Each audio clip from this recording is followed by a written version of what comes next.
Hello guys, स्वागत है आपका सिटीजन जी चैनल पर। और आज आप देखने वाले हो 2025 में ही रिलीज हुई बॉडी हॉरर मूवी टुगेदर का ब्रेकडाउन। इसके राइटर डायरेक्टर हैं माइकल शैंक्स, जिनकी ये डेब्यू मूवी है एज डायरेक्टर। और इस मूवी को बहुत ज्यादा पसंद किया जा रहा है। मूवी काफी हाइप में है क्योंकि अब सबकी नजरें बॉडी हॉरर पे हैं। द सब्सटेंस के बाद अब नेक्स्ट बिग थिंग क्या होगी। इस मूवी में आप real life married couple Dave Franco और एलिसन ब्री को देखने वाले हो और इसे आप अभी थिएटर्स में जाके देख सकते हो। इस मूवी के ऊपर एक केस भी हुआ, उसके बारे में भी हम बात करेंगे। तो चलिए अब ज्यादा देर ना करते हुए जल्दी से ब्रेकडाउन स्टार्ट करते हैं।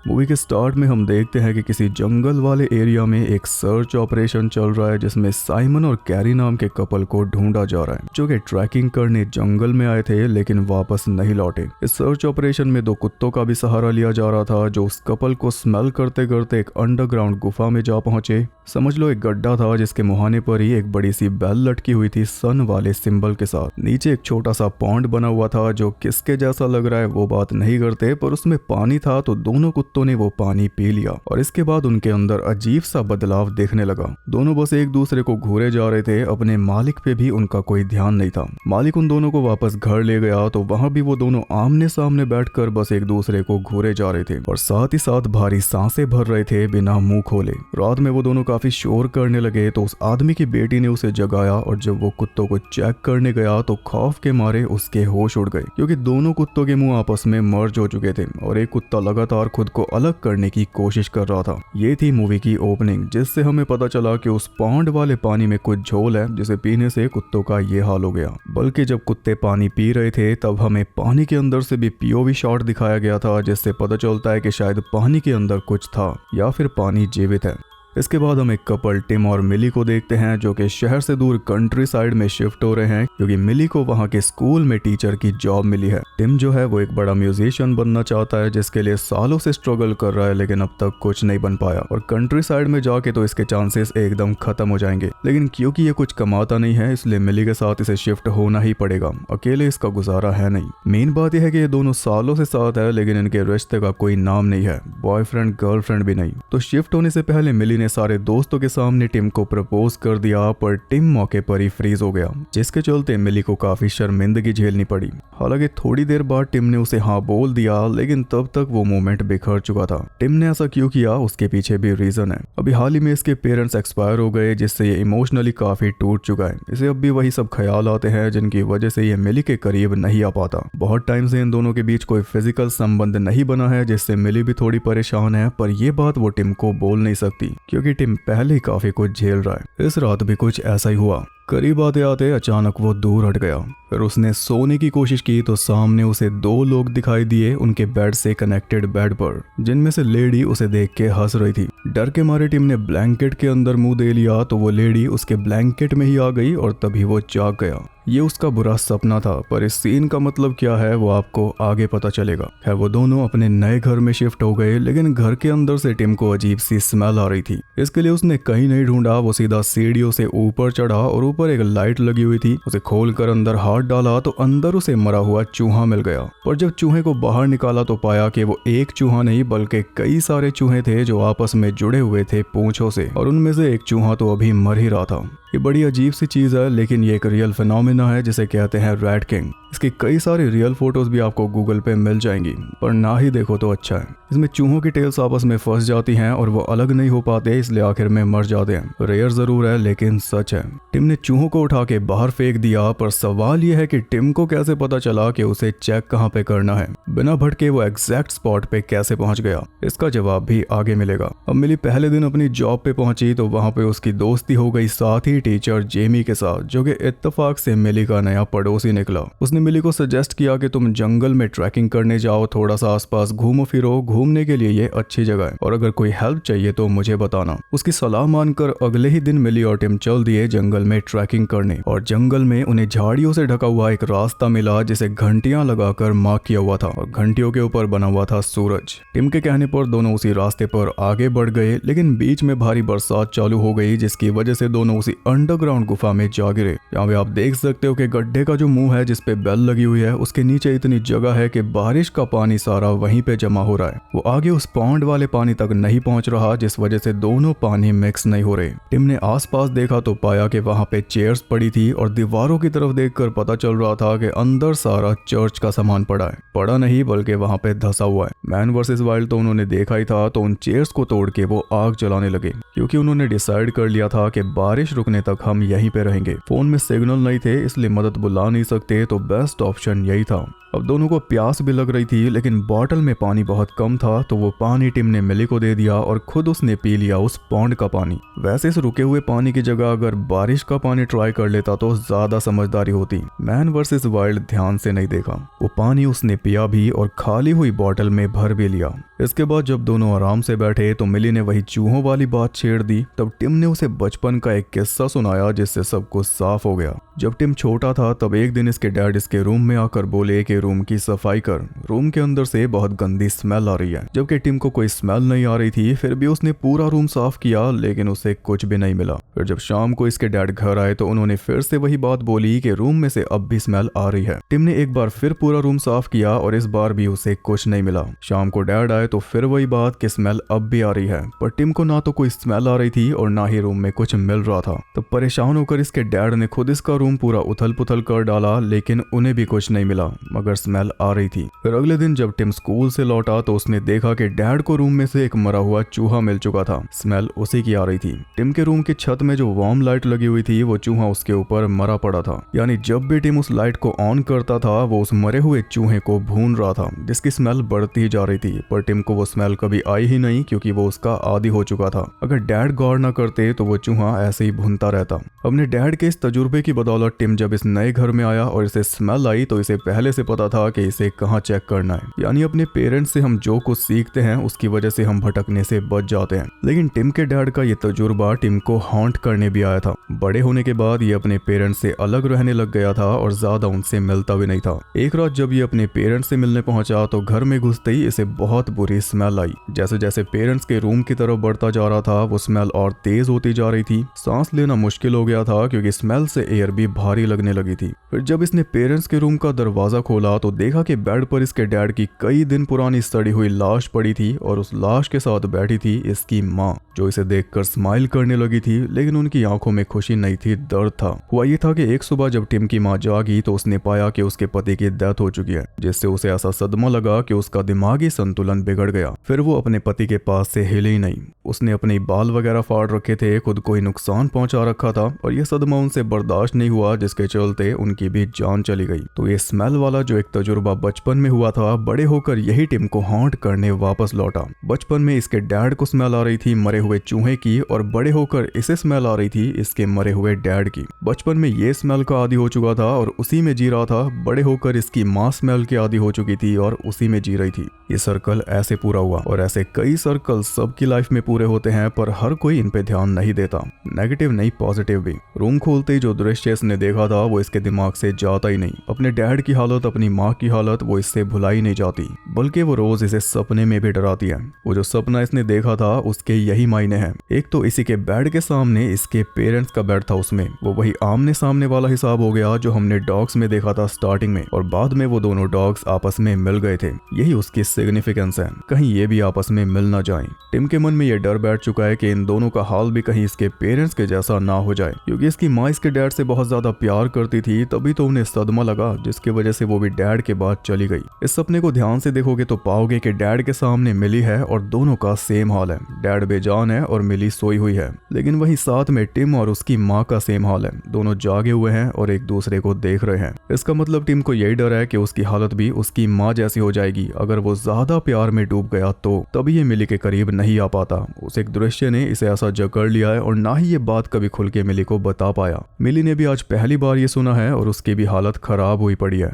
रात में जब दोनों सो चुके थे तब अचानक से टिम की आंख खुल गई क्योंकि पॉन्ड वाले पानी के अंदर से कुछ आवाज आ रही थी और साथ में हवा भी आ रही थी, जैसे पानी सांस ले रहा है। एकदम से टिम भी तेज सांसें भरने लगा जैसे वो डॉग्स भर रहे थे और तब उसने नोटिस किया कि उसके साथ पूरी गुफा सांस ले रही है, जैसे वो गुफा से कनेक्ट हो चुका हो। पर जब साइड में देखा तो पाया कि मिली की सांस रुक रही थी। बस तभी वो जाग गया। ये भी एक बुरा सपना था, पर यह भी उसी दृश्य से जाके कनेक्ट होता है, सांस लेना और सांस रुकना। टिम सांस ले रहा है माँ की तरह और मिली की सांस रुक रही है डैड की तरह। सेम नाइटमेयर का अलग वर्जन। खैर जब जागे तो उन्होंने पाया कि उन दोनों की टांगे आपस में चिपक चुकी थी और जब अलग कर रहे थे तो उन्हें दर्द भी हो रहा था। टांगे तो उन्होंने अलग कर ली, लेकिन इसमें टिम की स्किन भी फटी। फिर भी उन्होंने इस पे कोई खास ध्यान नहीं दिया और जब टिम ने अपनी जुराबें उठाई तब हमने देखा कि जुराबें भी जमीन से ऐसी चिपक चुकी थी और इसी तरह तो चर्च का सारा सामान चिपका हुआ है गुफा से। अब मूवी जैसा दिखा रही है उस हिसाब से हम प्रिटेंड कर सकते हैं जैसे हमें पता ही नहीं है कि क्या हो रहा है, लेकिन हमें पता है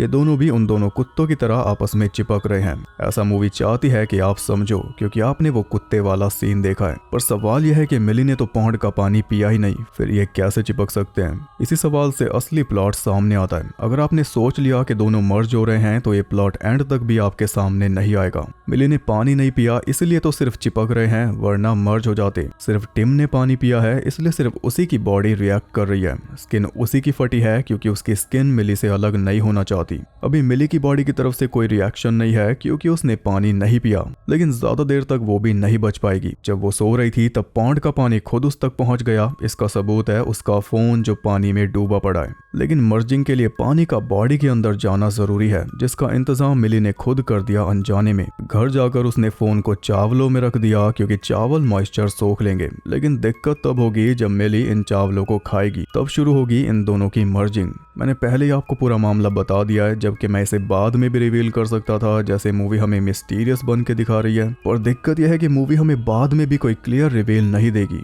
अगर आप नॉर्मली इस मूवी को देखोगे तो आपको यही लगेगा कि पानी पीने से मर्जिंग चालू हो चुकी है, जैसे उन कुत्तों की हुई थी। लेकिन असल में मर्जिंग अभी हो ही नहीं सकती क्योंकि मिली की बॉडी अभी कोई रिएक्शन नहीं दे रही, और ये बात मूवी हमें क्लियरली नहीं बताती। बस हमें हिंट्स दे रही है, जैसे फोन पानी में डूबा हुआ दिखा दिया, फिर फोन को चावलों में रखते हुए दिखा दिया। और ये सब नॉर्मली लगेगा अगर आपने इसकी ओपनिंग का रेफरेंस लेके मर्जिंग वाले एंगल पे यकीन कर लिया तो। मूवी डाउन प्ले करके ये चाह रही है कि आप इसे आउटस्मार्ट करो, लेकिन असल में यही आपको आउटस्मार्ट कर रही है और करती रहेगी एंड तक। आगे भी हिंट्स ही देगी, रिवील नहीं करेगी। ये जस्ट डिटेलिंग की गई है ध्यान देने वालों के लिए, क्योंकि जो ध्यान देगा वही इसका मिडल प्लॉट समझ पाएगा। अगर हमने समझ लिया तब असली प्लॉट सामने आएगा, वरना मूवी नॉर्मल लगेगी। इसलिए मैं कोई सस्पेंस नहीं रख रहा, ये सारा प्लॉट आप फुल नजरिए से देखो। घर जब आए तो टिम को अजीब सी अट्रैक्शन होने लगी मिली की बॉडी की तरफ। उसके हाथ मिली की स्किन के अंदर घुसना चाह रहे थे और हाथों पे उसका कोई कंट्रोल नहीं था। पर दिक्कत यह है कि बदले में मिली की बॉडी रिस्पॉन्ड नहीं कर रही क्योंकि वो भी सचेत नहीं है। अगेन वो टांग चिपकने वाला सीन आपको मिसगाइड कर सकता है और आपको मूवी में जो असल में चल रहा है उसके लिए अवेयर भी कर सकता है। डिपेंड करता है कि आपने वो सीन देखा कैसे। अब मिली तो कार लेकर मार्केट के लिए निकल गई और टिम शावर लेने लगा। पर जैसे ही मिली टिम से दूर हुई, टिम की बॉडी उसे क्रेव करने लगी। जिस तरफ भी मिली की कार मुड़ रही थी, यानी जिस दिशा में उसकी बॉडी जा रही थी, उसी दिशा में टिम की बॉडी भी जा रही थी। टिम की बॉडी उसके दिमाग के कंट्रोल के बाहर थी। दिमाग का कोई बस था ही नहीं बॉडी पर। बॉडी खुद अपने आप को मूव कर रही थी और इतना जोर लगा रही थी कि बाथरूम की टाइल भी टूट गई और उससे टिम के सर में चोट लग गई। तब कहीं जाकर वो होश में आया, यानी कि उसके दिमाग ने रिएक्ट किया, वरना बॉडी ने दिमाग को ही पीछे धकेल दिया था। इससे प्रूव हो गया कि मर्जिंग नहीं हो रही, क्योंकि दूर जाने पर मिली की बॉडी को कुछ भी नहीं हुआ, सिर्फ टिम की बॉडी बेचैन हुई। और ये आइडिया अपने आप में इतना स्केरी है कि बॉडी दिमाग से ही बगावत कर रही है, दिमाग पे ही भारी पड़ रही है। जबकि दिमाग ही तो एक पर्सन है, दिमाग ही पूरी बॉडी कंट्रोल करता है। पर जब बॉडी दिमाग को कुछ भी ना समझे तो मामला क्या होगा। टिम सीधा डॉक्टर के पास पहुंचा तो डॉक्टर ने पैनिक अटैक समझकर उसे मसल रिलैक्सिंग पिल्स दे दी, जिससे उसकी बॉडी रिलैक्स हो जाएगी। डॉक्टर को लग रहा है कि टिम का दिमाग हाइपर एक्टिव हो रहा है, जबकि असल में दिमाग डीएक्टिवेट हो रहा है। पर जो भी हो, पिल्स इसके काम आएंगी क्योंकि बॉडी को रिलैक्स करना है। डॉक्टर ने उसे ये भी बता दिया कि अभी हाल ही में उसी एरिया में एक कपल गायब हो गया था। तो तुम किस्मत वाले हो जो सही सलामत वापस लौट आए। घर जाकर टिम ने इस न्यूज़ पे थोड़ी रिसर्च की और वो साइमन और कैरी के सोशल मीडिया अकाउंट्स को चेक करने लगा जो कपल गायब हुआ था उनकी। पर तभी उनके घर आ गया जेमी। मिली ने उसे वो गुफा वाली बात बताई तो जेमी ने उन्हें बताया कि काफी टाइम पहले उस जगह पर एक न्यू एज चर्च हुआ करता था जो धीरे धीरे खाली हो गया, फिर टाइम के साथ ढह गया। बातों बातों में हमें पता चला कि मिली को खाना बनाना नहीं आता और टिम को कार चलानी नहीं आती। इसके लिए वो दोनों एक दूसरे के ऊपर निर्भर हैं, या फिर कहूँ कि वो एक दूसरे को पूरा करते हैं। पर ये बात वो खुद नहीं समझ पाते, इसलिए वहाँ पे माहौल थोड़ा ऑकवर्ड हो गया, एक दूसरे को ताने मारते मारते। फिर जेमी के जाते जैसे ही मिली टिम के करीब आई, टिम की बॉडी फिर से उसके ऊपर टूट पड़ी। लेकिन इसी बीच दोनों के होठ आपस में जुड़ गए। वो तो एकदम से दोनों दूर हो गए, वरना और ज्यादा चिपक जाते। रात में जब दोनों सो रहे थे तो मिली को ऐसा लगा कि टिम उसके बालों के ऊपर सो रहा है क्योंकि उसके बाल खिंच रहे थे। पर जब उसने लाइट ऑन करके देखा तो सुन रह गई क्योंकि उसके बाल टिम के मुंह के अंदर थे, एकदम गले तक उतर चुके थे और टिम तो होश में था ही नहीं। बड़ी मुश्किल से खींचातानी करके मिली ने अपने बाल बाहर निकाले जिसमें कई बाल फट भी गए। यहाँ भी हमें मर्जिंग के ऊपर बने रहने के लिए मिसगाइड किया जा रहा है, ऐसा दिखाकर कि मिली के बाल खुद टिम के मुंह के अंदर जा रहे थे, जबकि असल में टिम का हलक मिली के बालों को खींच रहा था।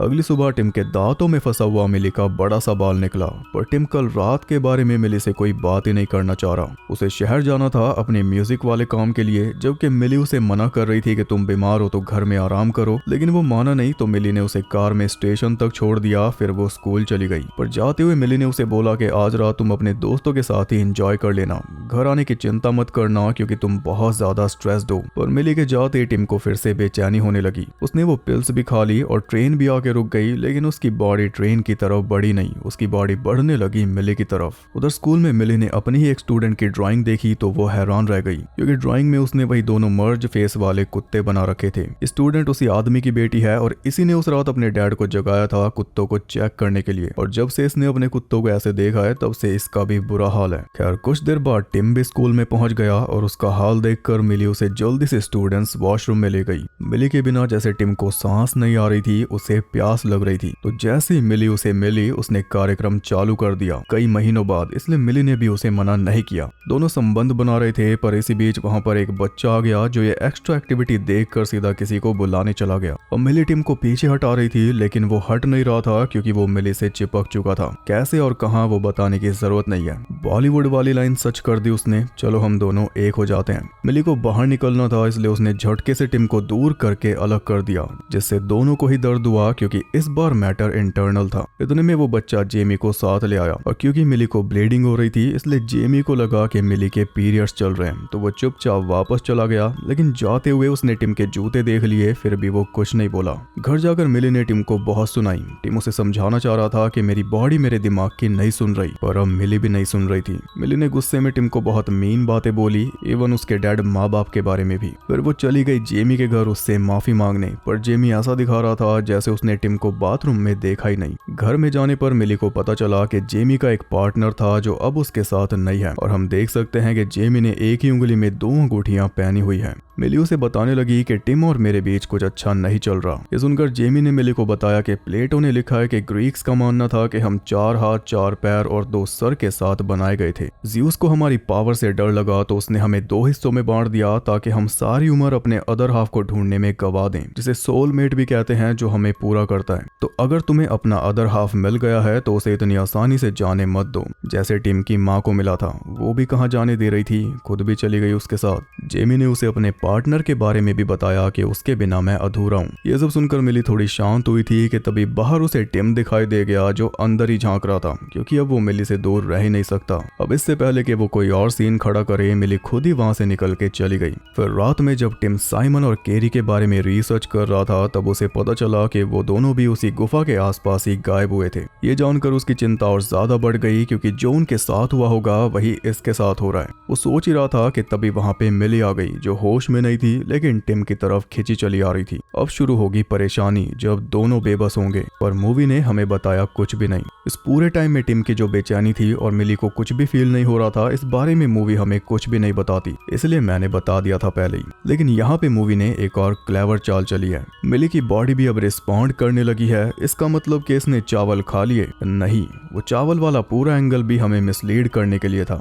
स्कूल वॉशरूम में संबंध बनाते टाइम जब टिम ने मिली के अंदर इजैकुलेट किया था, उसके थ्रू जो पानी टिम की बॉडी के अंदर था वो मिली के अंदर भी चला गया था, इसलिए अब ये भी सेम प्रॉब्लम फेस कर रही है। ये है रीजन इसकी किचन का। बोला था ना मूवी हमें आउटस्मार्ट करती रहेगी, वो सारा बिल्डअप मैंने इसलिए दिया था, वरना ऊपर से स्टोरी बहुत सिंपल है। खैर अब दोनों की बॉडीज एक दूसरे की तरफ खिंच रही है और दिमाग को कर दे रही है डिसेबल। ये रात कैसे कटेगी वो देखने लायक होगा। टिम चांटा मार के मिली को होश में लाया और मिली को कुछ भी याद नहीं था कि वो क्या कर रही थी, तो टिम उसे पूरा मैटर समझाने लगा, लेकिन वो समझना भी नहीं चाहती थी। उसने बस ये डिसाइड कर लिया कि आज रात हम दोनों एक दूसरे से दूर सोएंगे, अलग रूम्स में। इतना बोलकर वो चल दी, लेकिन जा नहीं पाई, उसकी बॉडी अपने आप रुक गई। टिम बोला कि अब भी समझ जा, हमें उसी गुफा में जवाब मिलेंगे, पर मिली बोली कि मुझे अब तो नहीं चाहिए। उसने साफ बोल दिया कि संडे को मेरे पेरेंट्स लंच पर आएंगे, उससे पहले तू निकल जाए यहाँ से। और टिम बस देखता रह गया। दूर तो चाह के भी नहीं जा सकता, इतना तो वो समझ चुका है, चाहे मिली कुछ भी कह ले। पर यहाँ पे हमने देखा कि मिली के नाक से जो खून टपका